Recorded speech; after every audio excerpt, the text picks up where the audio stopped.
Hi, I'm Jess. Hi, I'm Mark, and welcome to The Graft. The Graft, noun to work f***ing hard.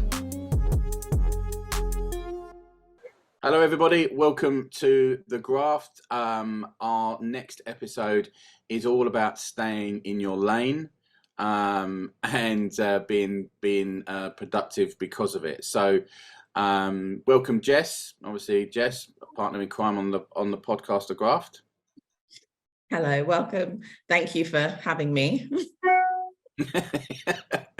My turn to be interviewed today, so I'm ready for it. Oh yeah, it's a conversation, isn't it? But so I think it's a bit of a. I think it's an interesting topic actually. It's very easy to veer off from staying in your lane. So I suppose my first question is,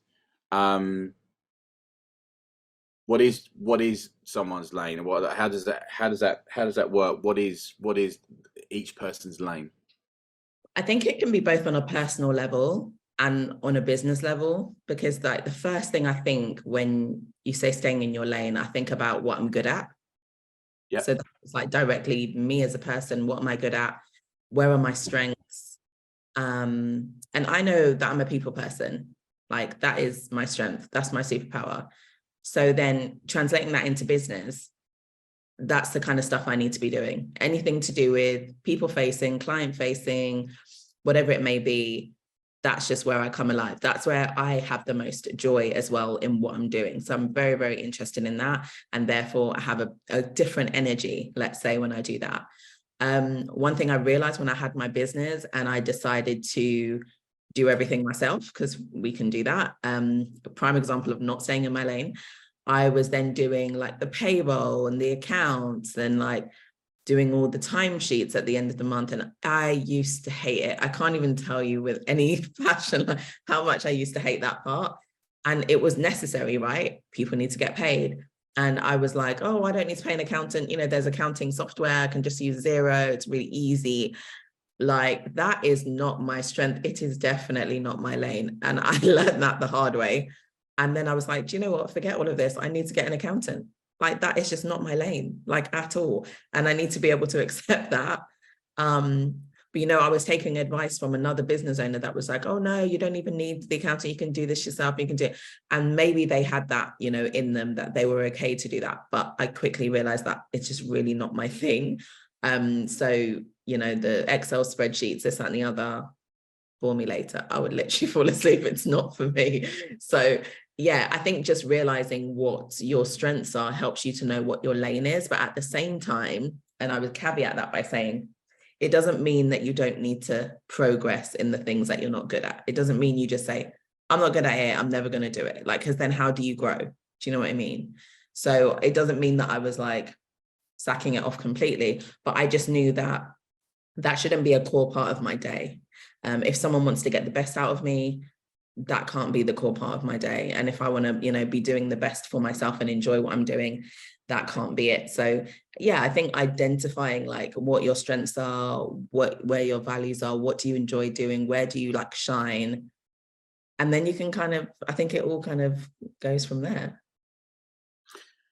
I write a few things down when you was talking there, and I think it's that once you've found your lane, because we all don't know that, do we? When we're leaving college or university or even school or whatever it is nowadays, we all probably don't know what I know. I didn't truly know what my lane was back then, No. but over time you get to understand it, don't you? You get to understand what you enjoy doing, and then therefore because you enjoy it, you perform better. And you grow faster in that particular niche because you enjoy it, right? That's just basics. But I think it's then pushing yourself to, once you've found that lane, for me, you've got to master that lane. You've got to continue to, you know, grow and kind of identify, well, where's my gap in this? So yes, it is my lane, but I'm not the best at it yet. So how do I keep improving? So I think that's a really good point. I think you're right. It's finding if something isn't your lane and you're running a small business right now, you've got to make a decision of, okay, have I got the money to be able to sub this out, or can I find talent to to plug the gap that I've got, right? So I know deep down, as an example, that I am more process driven. I am more foundational and action led. Right, that's me. That's me as a person. In a business environment, I am very comfortable. Get me talking to put me in a room of 1,000 people in business, and no problem. I'll just start talking like I am now. Put me in a room with social people, and I'm not the people skills that you just said there, right? So how over the years, how have I tried to counter that? And I think for a long time I didn't. For a long time I just carried on and tried to be everything, which is quite hard. But all you do is you just plug the gap, and you find that through talent, you find that through people, you find that through partnerships, and I think that's a key part of it as well, is understanding that. I think the skill is actually knowing where you're failing as such, or where you're not in your lane, and making sure you find someone that where it is their lane to do that part for you or with you. I think that's absolutely crucial. I think there's a part there about how important is that particular thing that is not in your lane. Like, for example, with the accounts, it's super important that I can't afford to not have it done properly. Like, then you get to a point where I have to make a decision. Like, I'm going to have to outsource. I'm going to have to find the money, which means I have to take the money from maybe somewhere else, redirect it there, because that has to be done. And I think even with small businesses, there's things like social media, like it's a necessary in this day and age to have a social presence, to be out there. And there's some of us that are like, it's just not my thing. I can't get my head around it. Just the constant posting, the likes, the hashtags, like it's all just a minefield.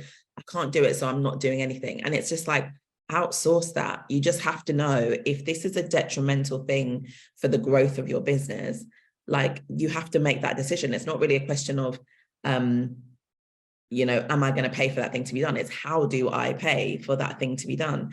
It has to be done.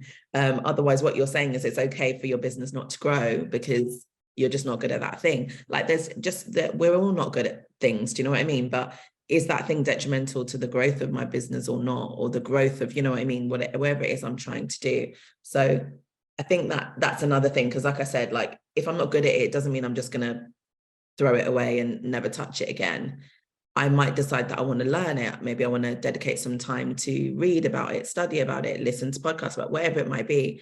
But how important is that thing though? Because if it's like detrimental, no, I'm not gonna, someone else needs to do it. And then I'll be, learning as I go. Do you know what I mean?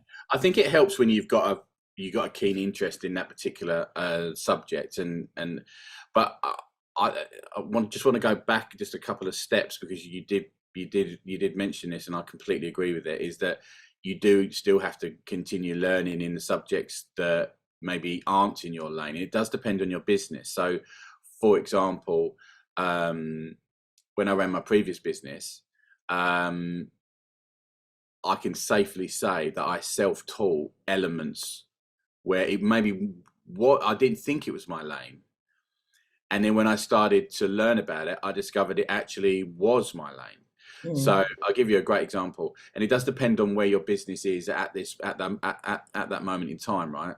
But if you're in a scaling business, if you're in a business that's got the potential, let's say for example, to go national, right? If you've got scalability, at some stage you're going to have to learn marketing. You're going to have to understand web development. You're going to have to understand these key elements that are required to be able to scale your business. Otherwise, you're not going to be able to.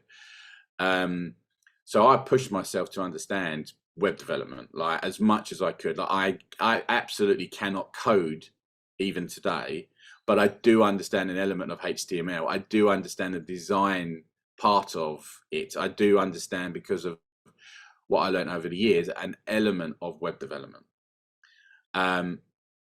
Because I had to. Because what happens is if you don't, and you're in a scaling business, you can be taken advantage of. Yeah. I always remember reading not a book, I think it was an online article where, but I'm not saying any of us are listening to this are in any way like an Elon Musk, right? But Elon Musk literally self-taught himself to become a coder, because he said he refused to be taken advantage of in terms of how long something was going to take or how much something was going to cost to build. That's how extreme he went. Now, I'm not saying I'm his talent because I'm nowhere near that, but I did get to a point where I understood marketing. I could go into a marketing meeting about digital marketing and ask questions where I knew straight away, and they did, the actual marketing agency knew straight away, this person knows what he's talking about. Yeah. I might not be an expert, and they absolutely had to know more than me, but I could go into the room confident to ask certain questions straight off the bat, and they'd go, we've got one here.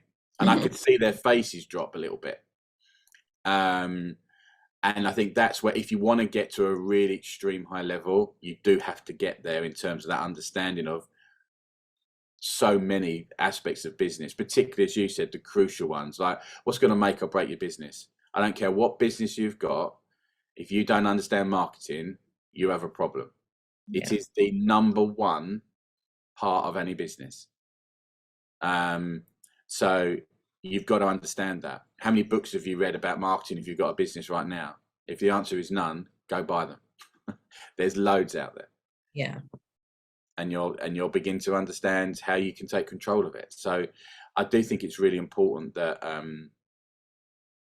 that we stay in our lane, but depending on where the business is going to, that we're pushing ourselves to obviously improve. Exactly. So how do you know if you're working in your lane then? We might have covered this off, right? But is there anything else you need to add to that? How do you know if you're working in your lane? I feel like, well, I say for myself, I know because I'm either, you described a feeling before when we were talking about like when you've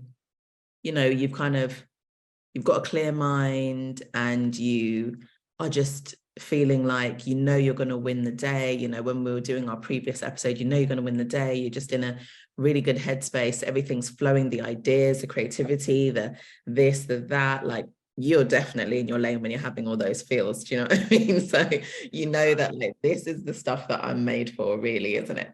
And then I feel like with things that are not my lane, I'm constantly stuck. It's constantly a block. I can't wrap my head around this. I can't move forward at any sort of pace because it takes me long enough to even understand the concept of it, let alone why to do it, then implementing it, then doing it at the level that it needs to be at.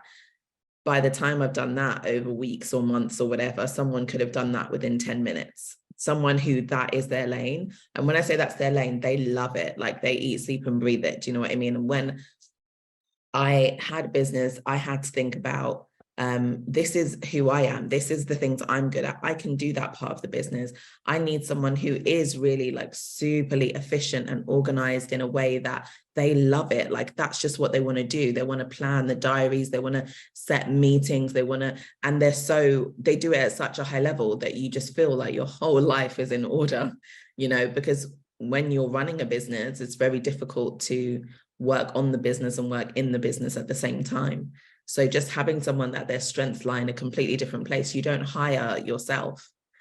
You hire someone that is complete opposite of you, that loves the things that you hate, to plug that gap. So yeah, like everything you said before about plugging, I think when you're in your lane or when you're not in your lane, depending on how you're feeling. And this isn't all about feelings, but you just know that this is not my thing. This is not my bag at all. And that doesn't mean that I don't need to commit time to learning it, but it just means that I'm probably not the one to take the lead on this. And it's as simple as that. Doesn't mean you're not non-existent in it, but you're definitely not taking the lead in that thing. There's someone that could take the lead and really execute this at a high level.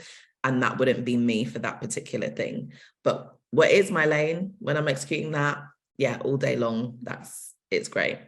I know lots and lots of people who started a company, got it to a certain level, and when they reflected, they turned around and went, there's elements of what I do not like.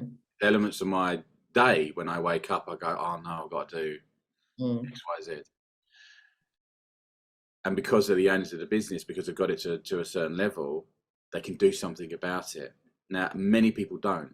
Many people don't, because it's just an ego thing. They just think, no, I'm the founder, I'm the business owner, I'm the CEO, whatever your title is, right? I'm this person, and the ego can get in the way, I think. But that ego is there. But actually, what is it? What is that enjoyment? What are you really good at? Are you actually holding back your current business? Because you just said there, when you start the business, guess what? It's just you, right? And then you start to bring talent in, and I'm sure we'll get to a podcast soon. I've just written it down actually, which is about, how do you find the talent?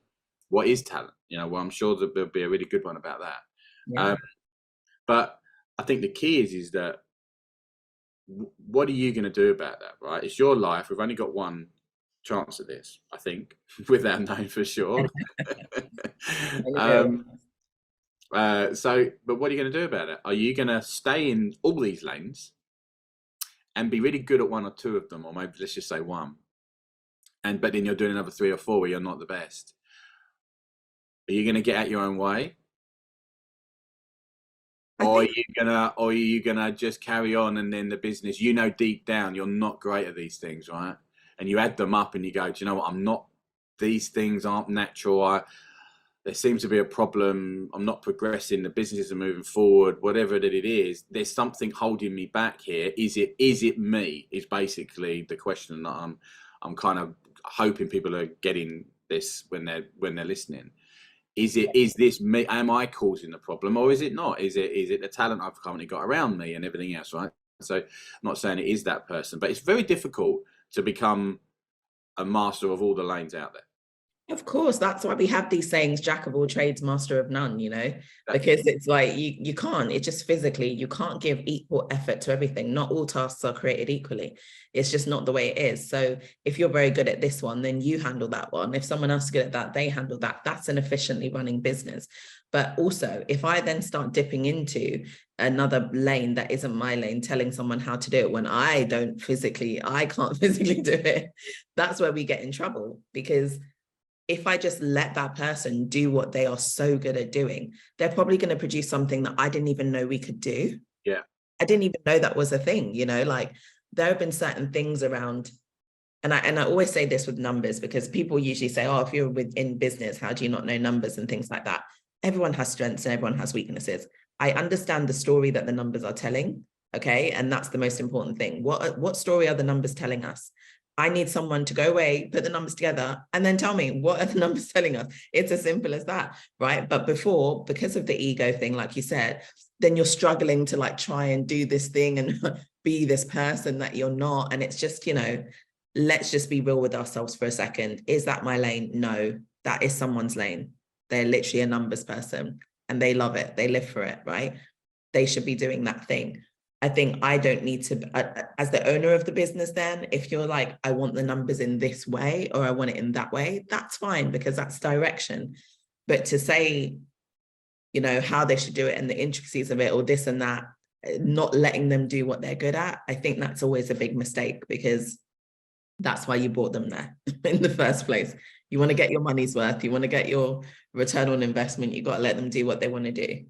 I think that if you've brought the right talent in the first place, and obviously that's the first thing to get right, obviously, to do a certain job, then allowing that individual stroke talent to deliver in their lane that you just got rid of because you don't want to do it. That is absolutely crucial, because you've got to empower that person. They've got to feel like they're responsible for that particular lane. Again, guess what? You'll feel better as a business owner now, saying, oh my goodness, I don't have to do this anymore. Like, I've got someone to do this for me now. I don't have to worry about it. Now, do you have to hold that person account? Of course you do. Absolutely essential to hold that person account, to make sure that they do it. But do you need to do that on a daily basis? Do you do this on a weekly basis? Do you do this on a monthly basis?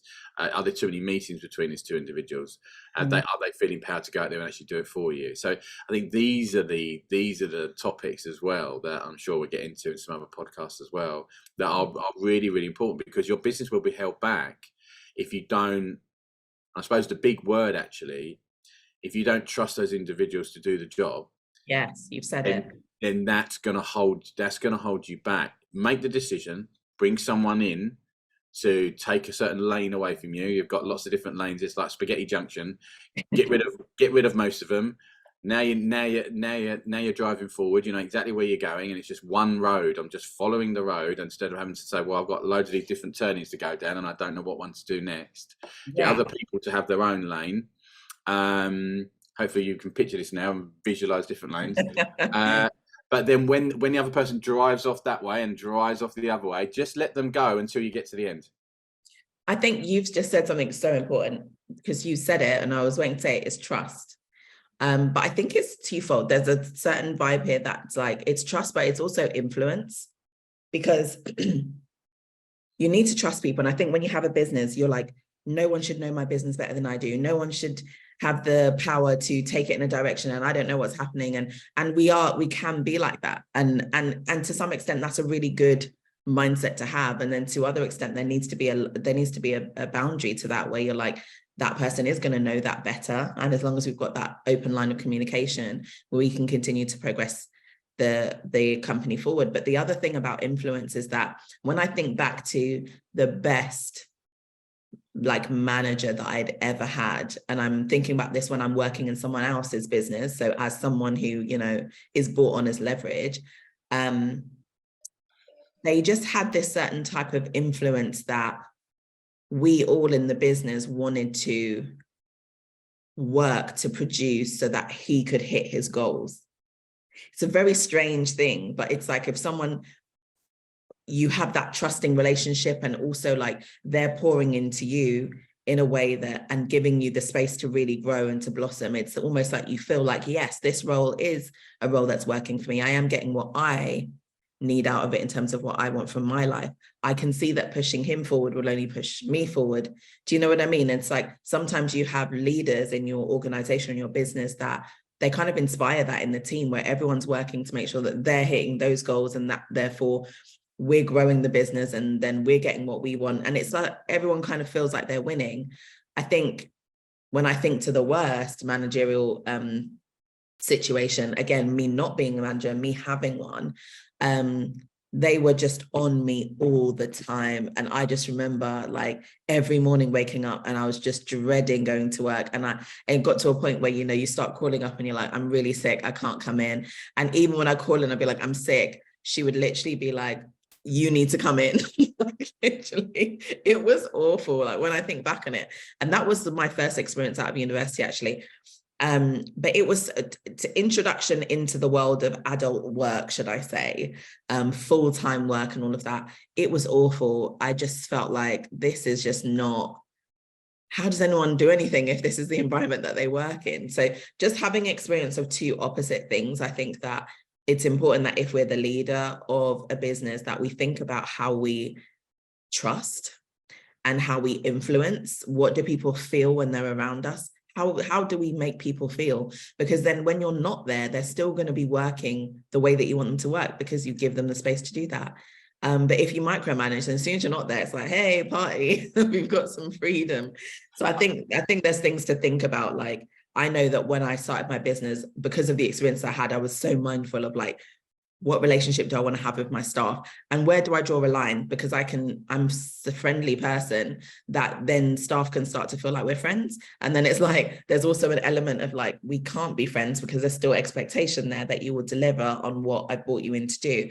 And once those lines get blurred, it's very difficult to get that accountability and to, you know, to do that at a high level. So this is a journey, right? But when we're talking about staying in our lane, I think it's important to think, if you are a leader, if you are a business owner, if you are a founder, you need to be able to cultivate that role in a way that you are the type of person that you would want to work for, in an organization for, in a business for. You want a team that really feel inspired by you, that will push forward for you and with you. You kind of want that. So how do I create that? And you're going to have to bring on talented people, trust those people to deliver, and hold them accountable to delivering those things. But I think being on top of them, or getting into this lane, getting into that lane, getting involved, wanting to be in every, like, it's just going to suffocate people. And that's just the truth. And we've all had those experiences. So I hope we can all learn from those things and move forward with our businesses in a way that we want to bring that change into whatever industry it is that we're in. Yeah, look, I think it's a really good summary there that you kind of ended on, Jess. I think for me, you were speaking in part there, and you were describing probably the ultimate relationship between staying in your lane, between the business owner and, say, staff. To caveat, it is really hard from my mindset point of view as the business owner to get in a place where you do trust that individual, right? Because there could be people listening to this and going, oh, that sounds all well and good, because you had the perfect, so you were describing your relationship with your best ever manager at that time, right? And that's pretty rare. I mean, how many times have you had that in your career? Once. and that's my point, right? But I'm pretty confident to say, without knowing the story behind this particular person, that this particular person was a really, really good person. Not that other people aren't, but had a trusting nature. Yeah. Probably made sure that he did hold you account, so the trust was building over a period of time. Because you can turn and say, yeah, I can trust people, but then other people might have trusted other people, and then, to be honest, the staff member didn't treat the business owner very well. That happens. I mean, that happened to me really early on, and you said it earlier. Everyone wants to be the best, and I don't like using the word boss, right? But everyone likes to be the best leader, right? They want to lead people. They want to be loved. They want to be liked in that role, particularly when you first do it for the first time. And most people, and me included, in the very early days, went too far. That I wanted everyone to be my best friend, and in the end, you build those relationships. But then, when you get let down, how do you cope with that? People getting over familiar. It just doesn't. It doesn't work from a business point of view. And then I can remember when I tried to come away from that. So that relationship, the dynamic had to change. It's very difficult for that staff member to understand that, and I totally get it. Right? It was, and if you don't have that conversation, it's even worse. And I know I did that, and I still feel guilty about it today. That I had to change the dynamic. I had to pull away because I knew I was about to scale the business, and I couldn't have a different relationship with one member really than another. I felt I couldn't anyway. So look, I think trust is huge. But I think really interesting topic. And I think if you don't stay in your lane, or you go into other people's lanes, all you're doing is hindering your business. Yeah. For sure. But you got to find the right person. So it is complicated. There's no easy answer out there, but you do it through experience. I agree. And yeah, definitely a good topic, and maybe one we need to explore in more detail as we go. But we constantly have to remind ourselves, like, am I in my lane? Am I doing, am I spending 80% of my time in the things that I'm really good at? 80% of the time in my 20%. Does that make any sense? 80% of my time in the parts that I'm really good at, in what is my strengths, and then 20% of my time in the other stuff. You're definitely going to get the best out of that person if they're working on those types of ratios. But yeah, I think it's good for us to have a constant check about, are we in our lane and are we staying there? Good. What a great topic. Thank you very much, Jess. We'll see you all soon. Thanks, guys. Hey Grafters, thanks so much for listening to this latest episode of The Graft. Please do like and comment and subscribe, and let us know what kind of topics you want us to cover on our upcoming episodes. If you want to get involved in the chat and you want to be on the episodes as well, please do reach out. Again, our email address is hey@thegraftpodcast.co.uk. Thanks so much.